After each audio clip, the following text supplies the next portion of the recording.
आसंता जुलाई मास 29 तारिख दिन हूँ नागपंचमी। श्रावण मसरे नागपंचमी टी पड़ुछि तेणु बहुत शुभ। ये नागपंचमी दिन कौन करेंगे जो मानकर जातक काल सर्प दोष अच्छी बारंबार स्वप्न आपण मैंने नाग साप देखुंत ताहले निश्चिंत भाव में नागपंचमी दिन आपन को शिव मंदिर जाकि पूजा करार आवश्यकता रही। शिव मंदिर जीवे टी अधिक क्षीर नहीं कि नाग मानकर अभिषेक करेंगे क्षीर रे एवं महादेवंकर मध्य अभिषेक करेंगे।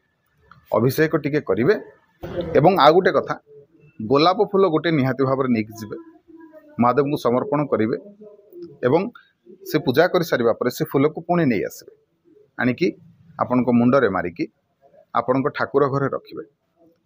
स्वप्न दोष हो आपण माने जो साप स्वप्न देखुंत किंबा जदि आपंकर काल सर्प दोष अच्छी से निहाती भाव में आपन को मुक्ति मिल। मन रखु आसंता जुलाई मास 29 तारिख ये दिन पड़ुछि नागपंचमी तेणु श्रावण मासरे पड़ुछि बहुत शुभ।